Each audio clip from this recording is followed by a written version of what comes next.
Excuse me, আমার বাচ্চাদের ভর্তি করানোর জন্য আসলাম। ও ওকে, বসুন প্লিজ। ওরা আমাদের স্কুলের স্টুডেন্ট? না, ওরা এর আগে খিলগাঁও মডেল স্কুলে পড়তো। আচ্ছা, তো ওখান থেকে নিয়ে আসতে চাচ্ছেন যে? আমরা এইদিকে শিফট করেছি তাই। ওকে, ওদের ট্রান্সফার সার্টিফিকেট সহ বাকি সব পেপারসগুলো এনেছেন তো? জি জি জি। বাচ্চারা এদিকে আসো, তোমাদের সাথে কথা বলি।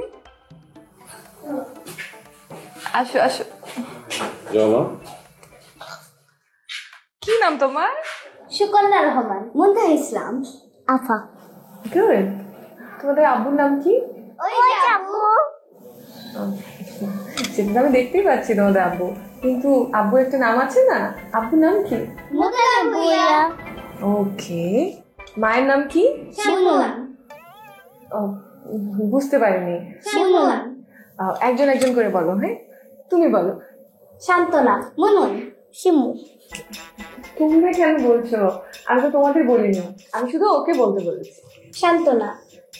গুড, এই তো হয়ে গেল। মিস আমি বলবো? তুমিও বলবে, বলো। মুনুন। আমার আম্মুর নাম শিমু। মানে আমি বুঝতে পারলাম না। ওদের তিনজনের তিনজন মা, মানে আমার 3 বিয়ে। হোয়াট? জি।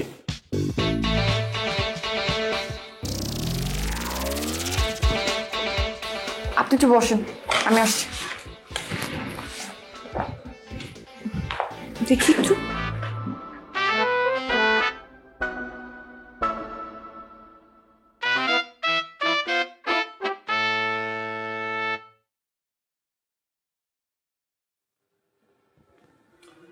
ম্যাডাম, আমি ওই লোকের বাচ্চাদের ভর্তি করতে পারবো না।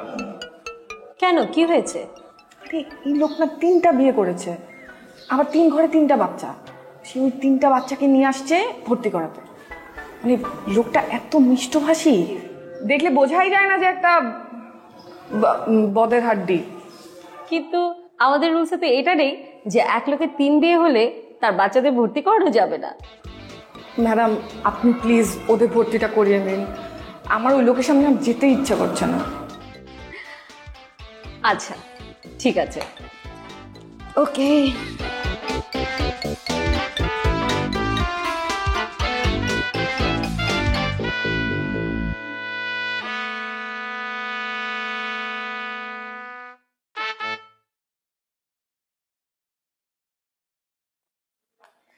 আসসালামু আলাইকুম।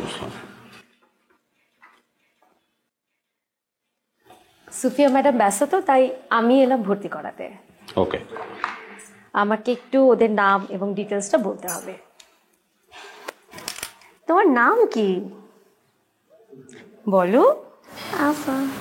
ও আচ্ছা, তুমি স্কুলে ভর্তি হতে এসেছো?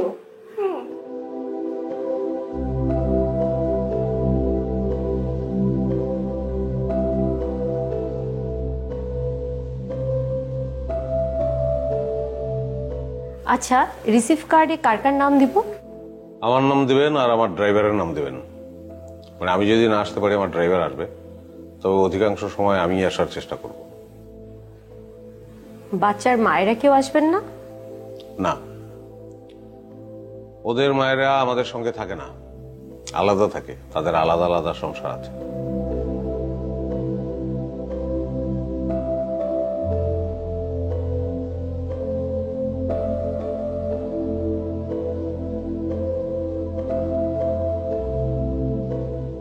তিনশো 6 নম্বর রুমে জমা দিয়ে দিবেন।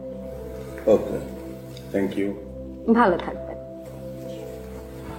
ও চলো সবাই, আসো আসো।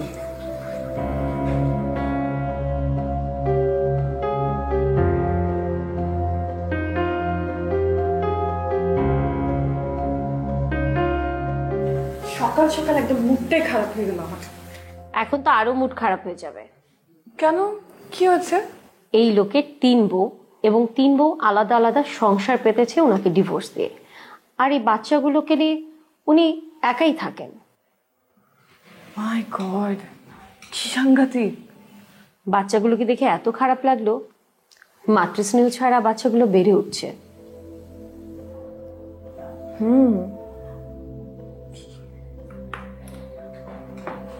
ধরো এই ফাইল, যাও। ঠিক আছে, thank you for saving me.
আসতে নামো।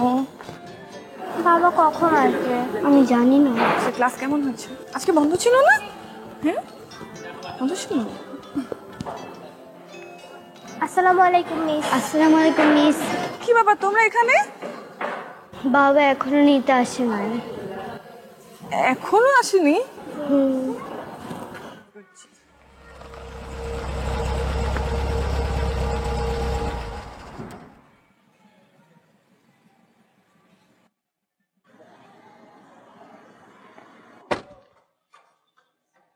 হ্যাঁ, চলো চলো। এই ওয়েট, আচ্ছা আপনার কি কোনো কাণ্ডজ্ঞান নেই? এখন কয়টা বাজে? স্কুল কখন ছুটি হলো? আপনি বাচ্চাগুলোকে এতক্ষণ এখানে দাঁড় করিয়ে রেখেছেন। না, ওদের অপেক্ষা করার অভ্যাস আছে, অসুবিধা। Anyway, sorry sorry. আসো। অপেক্ষা করতে অভ্যাস আছে মানে? সরি, আজব মানুষ তো আপনি। এত ছোট ছোট বাচ্চাগুলো এত গরমের মধ্যে এইভাবে দাঁড়িয়ে থাকতে পারে? আপনি একটু খেয়াল রাখবেন না? আচ্ছা আচ্ছা, সরি। এই সরি বলো ম্যাডামকে। আরে কি আশ্চর্য, ওরা আমাকে সরি বলবে কেন? আপনি লেট করে আসছেন, ওরা কেন সরি বলবে? আচ্ছা, আমি বললাম তো সরি। আসো, যাও, ওঠো ওঠো, সময় নেই, সরি বলা হয়ে গেছে। ওঠো। হ্যাঁ, সুন্দর করে এই দরজাটা খুলে দাও। ননসেন্স একটা লোক। কি এমন করে উল্টায় ফেলে যে বাচ্চাদের ঠিক মতো আনতে পারে না?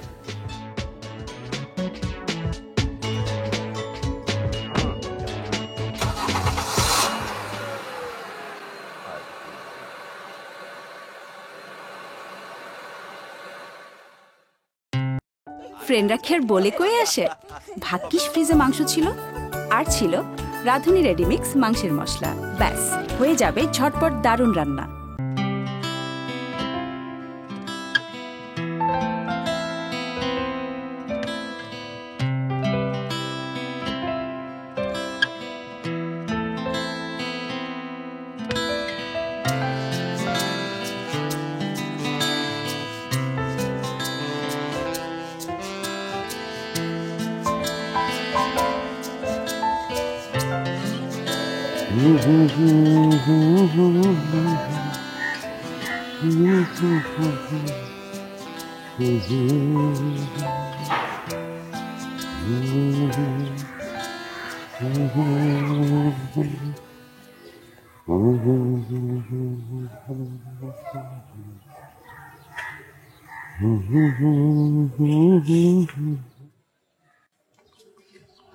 আপনার কোনো কাণ্ডজ্ঞান নেই? স্কুল কি এখনো ছুটি হয়েছে? এখনো আধা ঘন্টা বাকি। আর এখানে এত আগে এসেছেন কেন আপনি? দেখতে পাচ্ছেন না যে সব ফিমেল গার্জিয়ানরা এখানে তাদের বাচ্চাদের নিতে এসেছে? তো অস্বস্তিকর একটা অবস্থা। আপনারা এটা কি ধরনের স্বভাব? আপনার স্বভাব চেঞ্জ করেন আপনি।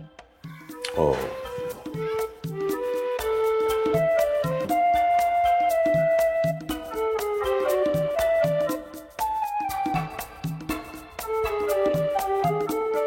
ফুটলো নির্লজ্জ একটা, দাঁত বের করে করে হাসতেছে।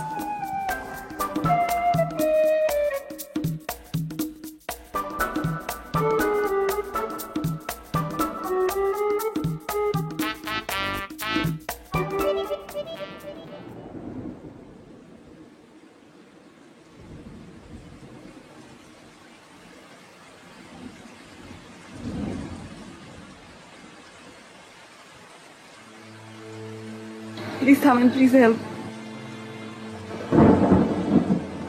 প্লিজ।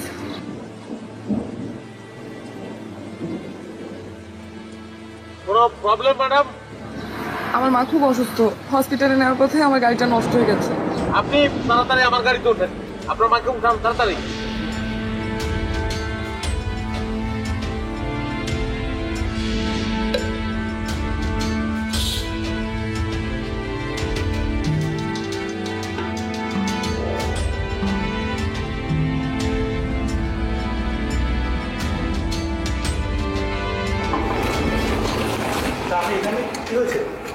ওই ওনাকে একটু ইমার্জেন্সিতে ঢোকান। আর উনি একজন টিচার, ওনার স্কুলে আমার বাচ্চারা পড়ে, ওনার মা। আচ্ছা, আপনি কিছু হবেন না স্যার, আমি এখন প্লিজ।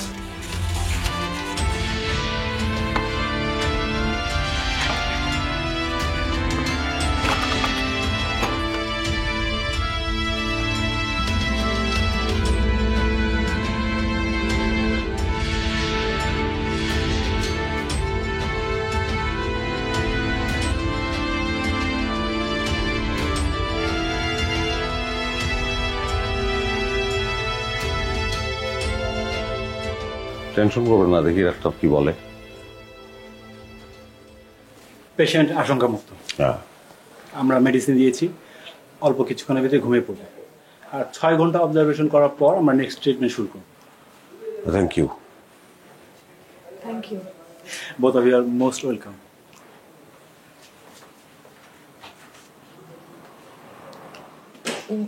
আপনি তো বোধহয় কোথাও যাচ্ছিলেন, ডক্টর যেহেতু এখন বলেছে যে রিস্ক ফ্রি, আমি বাকিটা সামলে নিতে পারবো, আপনি বরং এখন যেতে পারেন। না, সেটা দরকার নাই, কারণ বেটার আমি থাকি আরো কিছুক্ষণ। মানে যে কাজে যাচ্ছিলাম টাইম ইজ ওভার। কোথায় যাচ্ছিলেন? আমেরিকা, 12টায় ফ্লাইট ছিল। মানে কি?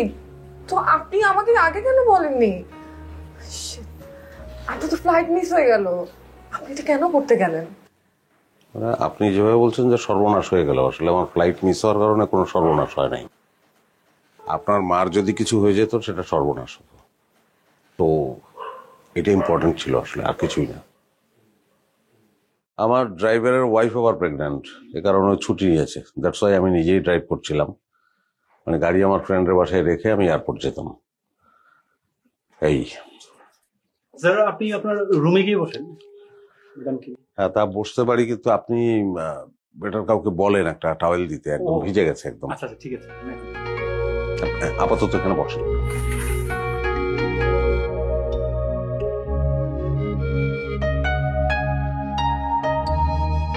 ফ্রেন্ডরা কি আর বলে কয়ে আসে? ভাগ্যিস ফ্রিজে মাংস ছিল, আর ছিল রাঁধুনি রেডিমিক্স মাংসের মশলা। ব্যাস, হয়ে যাবে ঝটপট দারুণ রান্না।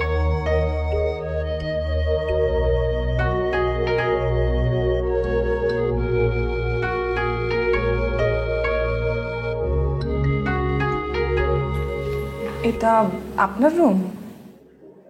জি। আপনার রুম এখানে কেন? আপনি কি এখানে জব করেন? না, এটা আমার হসপিটাল। আমার লক্ষ্য হচ্ছে মানুষকে সেবা দেওয়া। এটা আমার রুম কিভাবে বুঝলেন? না, ওই যে বাচ্চাদের সাথে ছবি আছে ওখানে। ও হ্যাঁ।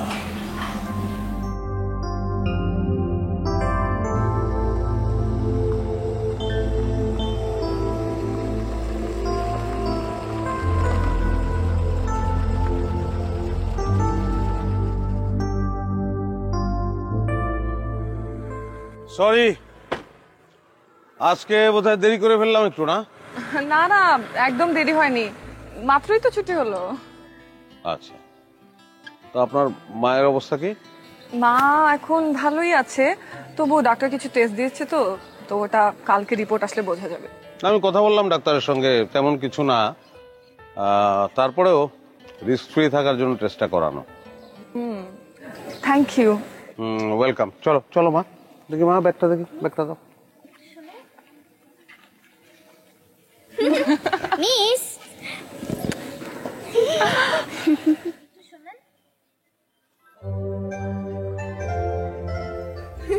কি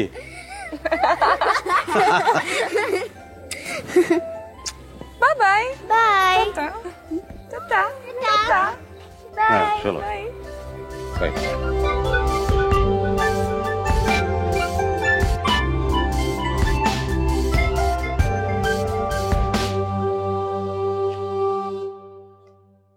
না, তেমন কোনো প্রবলেম নেই।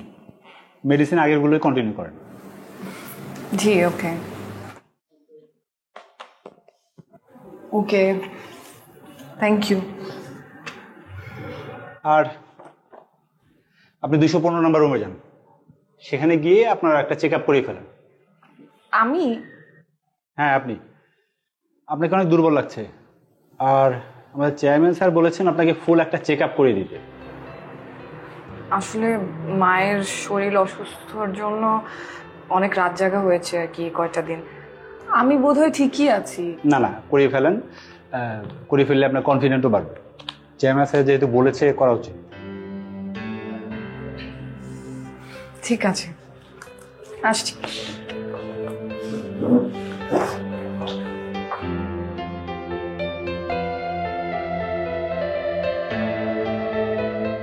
ও তোমরা, কি অবস্থা? ও তো অনেক ইমপ্রুভ করেছে। হ্যাঁ হ্যাঁ, আগামীকালকে ওকে রিলিজ দিয়ে দিব। ঠিক আছে আম্মু, যাও।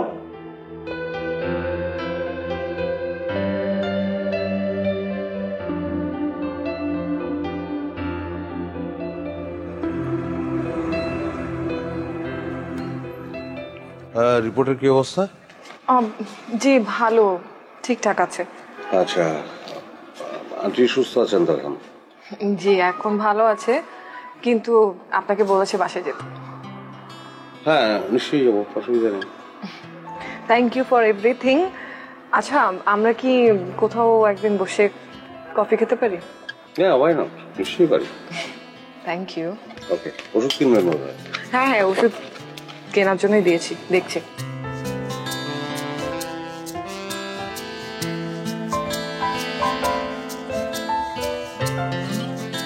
আপনি কি বলতে চাচ্ছেন বলেন, নির্দ্বিধায় বলতে পারেন। না আসলে অনেকদিন ধরে একটা প্রশ্ন আমার মনের মধ্যে একটু ঘুরপাক খাচ্ছে। আপনাকে প্রশ্নটা আমি করতে চাই, আপনি যদি কিছু মনে না করেন। আমি কিছু মনে করবো না, তাকে বলেন। আচ্ছা আপনি 3 বিয়ে কেন করতে গেলেন? মানে আবার 3 ওয়াইফের কেউই আপনার সাথে থাকলো না, 3 ঘরে আবার 3টা সন্তান। বাচ্চাগুলো তো মাতৃস্নেহ থেকে বঞ্চিত হচ্ছে। আমি বুঝতে পারি সেই কারণে আপনি আমাকে অপছন্দ করেন। হ্যাঁ করতাম। আমার প্রথম স্ত্রী, ওর নাম শান্তনা। ও ফ্রেন্ডরা খের বলে কয়ে আসে। ভাগ্যিস ফ্রিজে মাংস ছিল, আর ছিল রাঁধুনি রেডিমিক্স মাংসের মশলা। ব্যাস হয়ে যাবে ঝটপট দারুণ রান্না।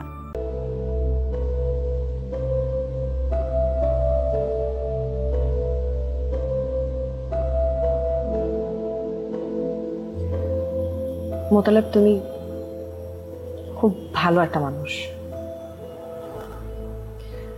কিন্তু তোমার এই ভালো আমার জন্য ভালো কিছু কখনো বয়ে নিয়ে আসেনি।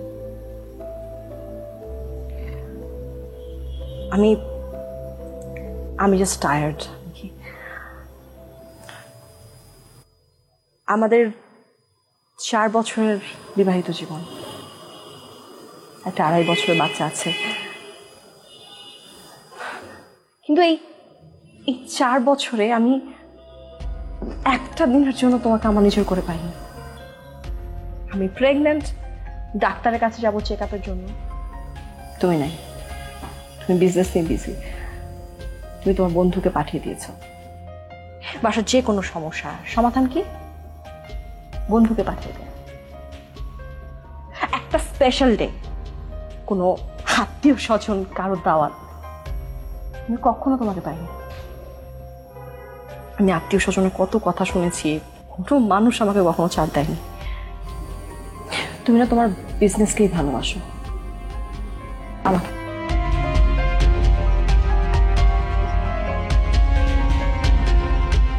আমার সব বিপদ আপদ যে কোনো সমস্যা সব কিছুতে আমার সাথে থাকে তোমার বন্ধু মামুন।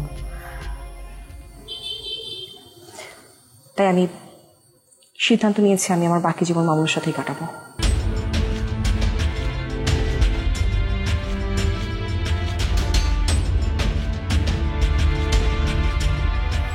তারপর আপনি কি করলেন? ওদের বিয়ে দিয়ে দিলাম। কারণ সংসার থেকে একবার মন উঠে গেলে সংসারটা নরক হয়ে যায়। ও তাই হয়েছিল, আটকানোর চেষ্টা করি। ওর সংসার থেকে মন উঠে গিয়েছিল, আমি আটকাতে চাইনি, কারণ তাতে লাভ হতো। আমার সঙ্গে ও জীবনটা উপভোগ করতে পারেনি, আর একজনের সঙ্গে ও জীবনটা উপভোগ করো, যে কারণে সন্তানটাকে নিজের কাছে রেখে দিয়েছে। অবশ্য ওর তাতে কোনো আপত্তি ছিল না।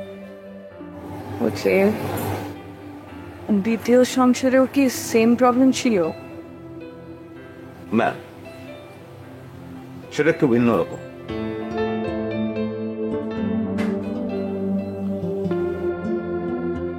হ্যাঁ বলো, তুমি ডিভোর্সটা কেন চাচ্ছ? আমি তোমাকে বিয়ে করেছিলাম কেন?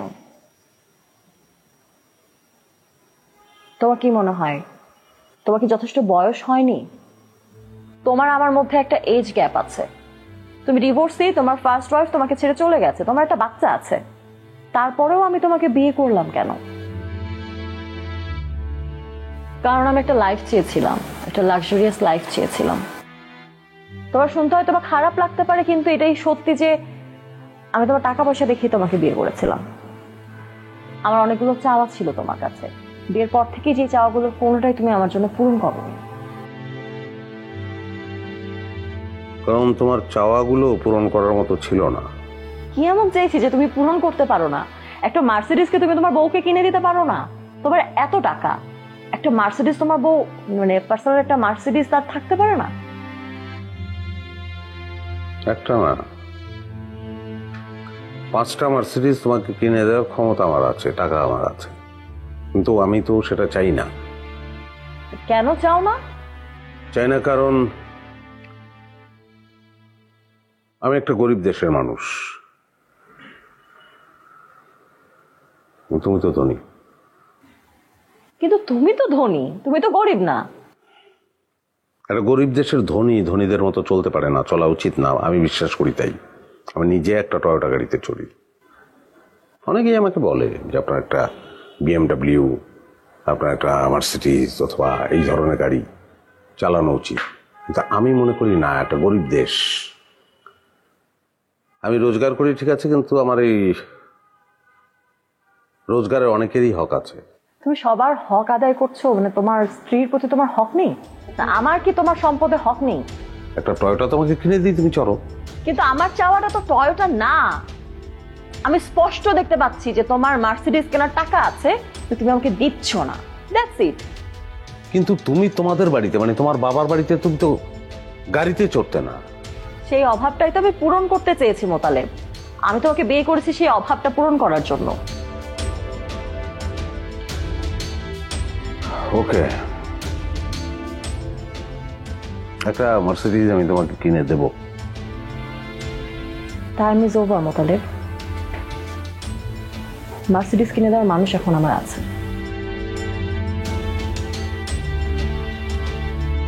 ফ্রেন্ডরা খের বলে কয়ে আসে, ভাগ্যিস ফ্রিজে মাংস ছিল, আর ছিল রাঁধুনি রেডিমিক্স মাংসের মশলা। ব্যাস, হয়ে যাবে ঝটপট দারুণ রান্না। তৃতীয় বিয়েটা আমি আসলে করতে চাইনি, আমার জীবনে বিয়ে করার ইচ্ছা ছিল না। আমার তৃতীয় স্ত্রী ছিল আমার ফ্যাক্টরির ম্যানেজারের মেয়ে। আমার ফ্যাক্টরির ম্যানেজার অসুস্থ হয়ে পড়ে, ওপেন হার্ট সার্জারি করাতে হবে। এই চিকিৎসার ব্যয়ভার বহন করার মতো অবস্থা ওদের ফ্যামিলির ছিল না, আমি দায়িত্বটা নেই। এই চিকিৎসা পারপাসেই যাতায়াত করতে করতে শিমু, আমার তৃতীয় স্ত্রী, ওর সঙ্গে আলাপ আলোচনা হয়, কোরআনের সভ্যতাও তৈরি হয়। ওই প্রথম ওর ভালো লাগার কথা আমাকে জানায়। আমি রাজি হইনি, হওয়ার কথা না, কিন্তু পরে বাচ্চাদের কথা ভেবে রাজি হলাম। কিন্তু সারাক্ষণ তো এই বিজনেস নিয়ে পড়ে থাকলে হবে না, তাই না? তোমার তো ঘরে একটা বউ আছে, বউকে তো টাইম দিতে হবে। এই টাকা টাকা বিজনেস, আমাকে এক ফোঁটা টাইম দাও তুমি? কখনো তো কোনো টাইম দাও না। আমার বন্ধুদের সাথে পরিচয় করাই দিতে চাইলে সেটাও হও না। আমার বন্ধুরা সব পিচ্ছি, তো পিচ্ছিকে বিয়ে করার সময় মনে ছিল না প্যারিস যাব, প্যারিসের জন্য টিকিটও কাটলাম, তোমার এই বিজনেসের জন্য সেটাও যাওয়া হলো না। কত স্বপ্ন ছিল, আমি ছবি তুলবো, এটা কিনবো, ওইটা কিনবো। ছেলেটার নাম মুস্তাফিজ, বাড়ি ছাগলনাইয়া। তোমার ফেসবুকে পরিচয় তোমার সঙ্গে। ও তো আমার বন্ধু। অবশ্যই বন্ধু, কিন্তু শুধু বন্ধু না, তার চেয়ে অনেক বেশি। তোমাদের মধ্যে চ্যাটিং হয় দীর্ঘকাল, তুমি ডিলিট করো। একটা প্রবাদ আছে না, চোরের 10 দিন তো সাধুর 1 দিন। একটা মেসেজ ডিলিট করতে তুমি ভুলে গেছিলে। মুস্তাফিজকে লেখা তোমার একটা দীর্ঘ চিঠিতে আমি জানতে পারলাম তুমি আসলে আমার কাছে এসেছিলে মুস্তাফিজকে এস্টাবলিশ করার জন্য। হ্যাঁ, যথেষ্ট টাকা তুমি আমার কাছ থেকে নিয়েছো। নাও মুস্তাফিজ ইজ এস্টাবলিশড। আমার অসুবিধা নেই, 1 টাকাও ফেরত দিতে হবে না আমাকে। কিন্তু আমার মেয়েটাকে তোমাকে দেব না। যাও, try to be happy with Mustafiz. আপনার প্রথম আর তৃতীয় স্ত্রীর অভিযোগ তো প্রায় একই রকম। আপনি সময় দেন না। আপনি বিয়ে করেছেন, স্ত্রীদেরকে সময় দিবেন না? আর আপনার সংসার থেকে আপনার টাকা পয়সা ব্যবসা ইম্পর্টেন্ট হয়ে গেল। হ্যাঁ, কারণ আমার টাকা দরকার, অনেক টাকা, অনেক অনেক অনেক টাকা। আপনার তো অলরেডি অনেক টাকা আছে, মানে আপনার আর এত টাকা কেন লাগবে? আমি তো গ্রামেই মানুষ হয়েছি, আমাদের বাড়ি একটা বিলের মধ্যে ছিল, চতুর্দিকে পানি, মাঝখানে একটা উঁচু জায়গা। এখানে আমাদের আর কি 1 লাখ পানি। বর্ষায় 4 ডুবে থাকে, শীতে শুকিয়ে যায়। আমার বয়স তখন 9 কি 10 বছর। বন্যা হয় না, বের হওয়ার কোনো উপায় ছিল না। ত্রাণ সামগ্রীও আমাদের ওই একলা বাড়িতে পৌঁছায় নাই। সেই সময়টায় আমার মা মারা যান। আমার মা আসলে না খেয়েই মারা যান। আমি কিছু করতে পারি না। আমি অনেক টাকা রেখে যেতে চাই, ক্ষুধার্ত মানুষ। মানুষ ক্ষুধার জ্বালায় মারা যাক, আমি চাই। দেখেন, আমার লাইফটা খুব সিম্পল। আদামাতা আপনি হয়তো খেয়াল করেছেন, আমার গাড়িটা দেখে বুঝবেন। আমার বাচ্চাদের আমি ইংলিশ মিডিয়ামে ভর্তি করাইনি, তার কারণ অবশ্য ভিন্ন। একবার ভর্তি করিয়েছিলাম, কিন্তু ওখানে জাতীয় সঙ্গীত গাওয়ানো হয়।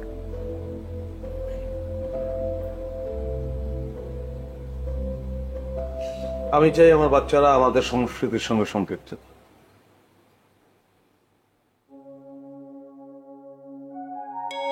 ফ্রেন্ডরা খের বলে কয়ে আসে, ভাগ্যিস ফ্রিজে মাংস ছিল, আর ছিল রাঁধুনি রেডিমিক্স মাংসের মশলা। ব্যাস, হয়ে যাবে ঝটপট দারুণ রান্না।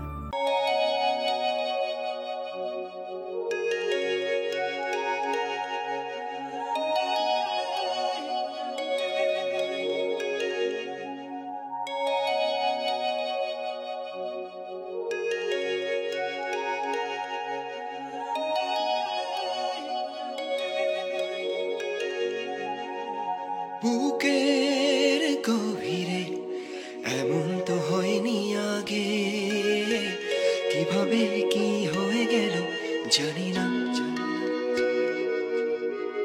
হাওয়ার মতো তুমি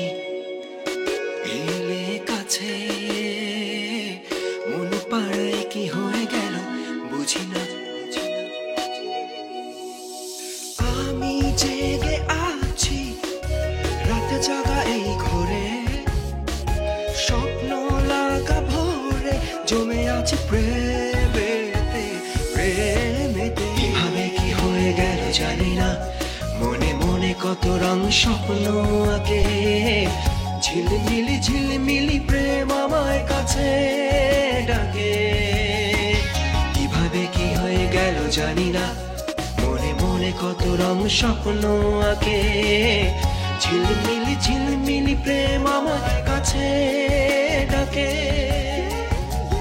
ঝিলমিলি ঝিলমিলি প্রেম আমার কাছে ডাকে স্বপ্ন লাগা ভরে জমে আছে প্রেমে প্রেমেতে আমি আছি প্রেম আমার কাছে ডাকে ঝিলমিলি ঝিলমিলি প্রেম আমার কাছে ডাকে প্রেমেতে আমি আছি প্রেম আমার কাছে ডাকে ঝিলমিলি ঝিলমিলি প্রেম আমার কাছে ডাকে প্রেমেতে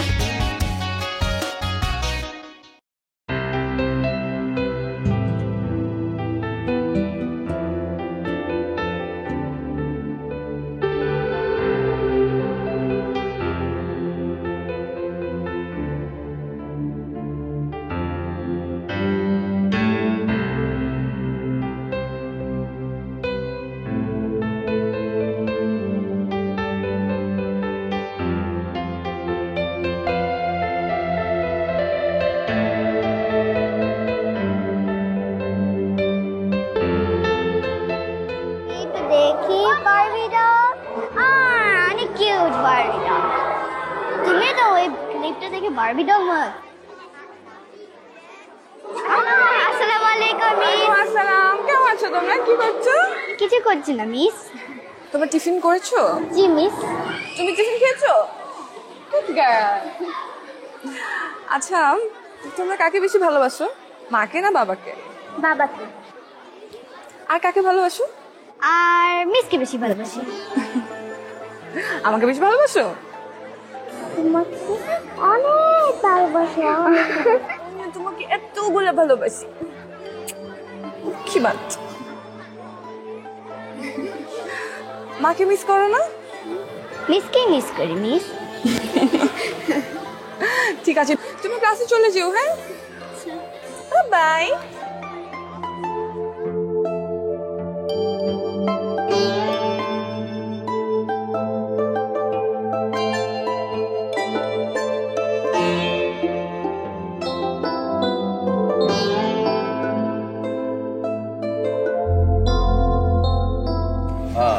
চলো। ওদের তো সামার ভ্যাকেশন দিল, স্কুল এখন বন্ধ। ওদেরকে কয়দিনের জন্য কোথাও নিয়ে ঘুরে আসেন, ওদেরও ভাল লাগবে। না, যাবো, ঘুরতে যাবো, সময় বের করলাম। মিস আপনি আমার সাথে ঘুরতে চলেন, খুব মজা হবে প্লিজ মিস প্লিজ কিছু মনে করবেন না, বাচ্চা মানুষ বুঝতে পারে না। আমি তো যেতেই চাই, কিন্তু আমাকে কি নিবে? আব্বু মিসকে নিবে না প্লিজ আব্বু প্লিজ বাবা ওকে, যাবো একসঙ্গে।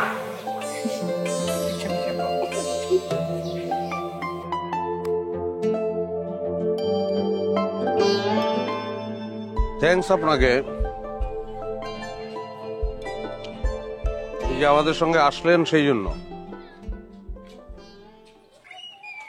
অনেকদিন বাচ্চাদের নিয়ে বের হই না, খুব ভালো লাগছে। এত ফুর্তি করতে ওদের কখনো দেখি নাই আমি। আপনাকে আবারও ধন্যবাদ, আপনি আমাদের সঙ্গে আসলেন।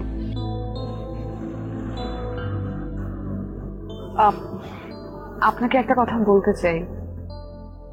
হ্যাঁ, নিশ্চয়ই।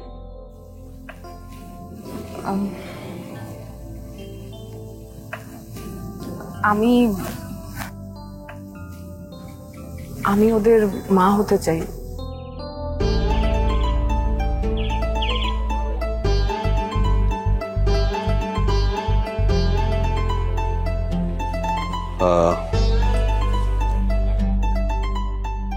না, আমি বুঝতে পারছি একটা গভীর আবেগের জায়গা থেকে আপনি কথাটা বলছেন, কিন্তু নেরা তো বেলতলা একবার যায়, আমি 3 বার গিয়েছি। তো আমি আসলে পরীক্ষিত এই ব্যাপারে যে আমার যে কোনো নারী আমার সঙ্গে থাকবে না স্ত্রী হিসাবে। একটা আবেগের জায়গা থেকেই হয়তো আপনি কথাটা বলছেন, কিন্তু আলটিমেটলি এটা ওয়ার্ক করবে না। আমার জীবনের বাস্তবতা আপনার জীবনের বাস্তবতা অনেক আলাদা। আপনার একটা সময় গিয়ে ভালো লাগবে না, আপনি যখন হতাশ হবেন তখন আপনি বলতেও পারবেন না, সইতেও পারবেন না। সো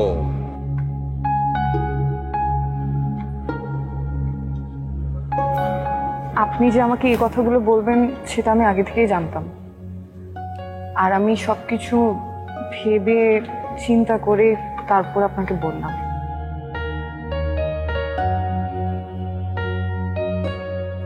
কেন?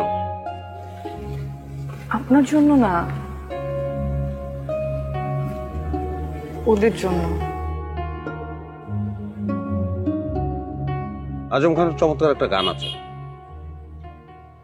গানের কথা হলো, প্রেম চিরদিনই দূরে দূরে এক হয়ে থাক না, মিললেই তো ফুরিয়ে যাবে। তাই ফ্রেন্ডরা খের বলে কয়ে আসে, ভাগ্যিস ফ্রিজে মাংস ছিল, আর ছিল রাঁধুনি রেডিমিক্স মাংসের মশলা। ব্যাস, হয়ে যাবে ঝটপট দারুণ রান্না। ফুরিয়ে যাবে।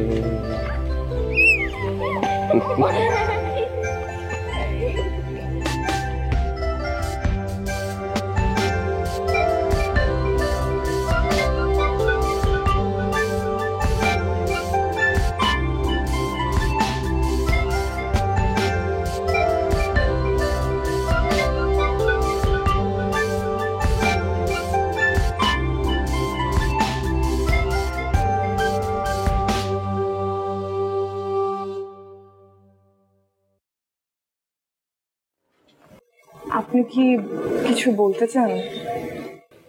জি, এই দৃশ্যটা খুব সুন্দর, আমার খুব ভালো লাগছে দেখতে, বাট ঘরপোড়া গরু সিঁদুরে মেঘ দেখলে ভয় পায়। So we should take time.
আছে প্রেমেতে প্রেমেতে কিভাবে কি হয়ে গেল জানি না মনে মনে কত রং স্বপ্ন আঁকে ঝিলমিলি ঝিলমিলি প্রেম আমায় কাছে ডাকে কিভাবে কি হয়ে গেল জানি না মনে মনে কত রং স্বপ্ন আঁকে ঝিলমিলি ঝিলমিলি প্রেম আমার কাছে ডাকে